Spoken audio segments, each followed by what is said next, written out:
reality is, my brothers and sisters, I know today there is a huge debate about music. I want to mention again, we spoke about logic a little bit earlier. We know from a religious perspective, the ruling. Let's speak about from a logical perspective. Wallahi, now I have done my own little research with non-Muslims.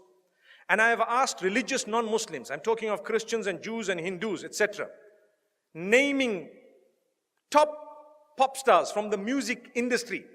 Would you allow your children to listen to this person? Never. Would you allow them this? Never. Would you allow them that? Never. Why? It's dirty, it's immoral, it's filthy, it's degrading, and it's unacceptable. Not in my home. But you're a Christian, I know, not allowed. But you're a Jew, not allowed in my home. But you're a Hindu, never, not with my children. Why? Because the industry is dirty, that's what it is.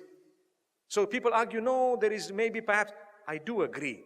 Perhaps the duf is permissible within certain limits, Perhaps if you are singing an Islamic song with beautiful meanings, perhaps within limits, there is a certain permissibility. But here I'm speaking of the musical instruments and the music industry, whereby people start shaking. I don't even know what. It comes naturally. They say it's natural. It's not natural. It's shaitan's way of controlling you. You listen to the beat continues. You start tapping your finger, you start moving your head. A little while later, you start moving the top of your body, and a little while later, you start moving the bottom of it. May Allah subhanahu wa ta'ala forgive us. And the words have become so dirty, my brothers and sisters, that it is a sign of the hour. And people say, nothing wrong. My brother, you have a beard that reaches the ground and you're still bopping. Astaghfirullah. May Allah forgive you and forgive all of us. You cannot do that. We need to be careful. I want to teach you something very, very beautiful. Why don't you replace that with the Quran? Melodious recitation. Listen to Ra'ad al-Kurdi. Listen to anyone else that you would perhaps like, Sa'ad al-Ghamidi. Beautiful recitals of your choice. Abdul Basit, Abdul Samad, whoever else you like. There will be so many people. Replace it. It's beautiful. It's soothing.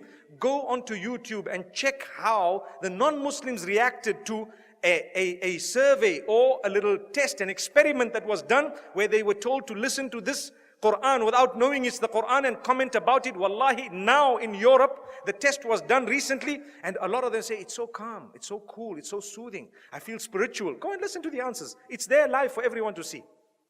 And we Muslims who have the Quran, we are not achieving any soothing, no comfort, no nothing from this. How and why? Surely you can replace it. I would rather be resurrected and arrive in the presence of Allah subhanahu wa ta'ala, having known as a person who gave up dirty music for the words of yours, O Allah. I didn't want to listen to all of this. I gave it up. I know there was a debate about halal, haram. I do know the majority of the scholars said it's not permissible. I do know some of them said, okay, within a certain scope it's okay. But remember, those who say within a certain scope it's okay, none of them say that the musical industry of today is permissible. Not even one of them.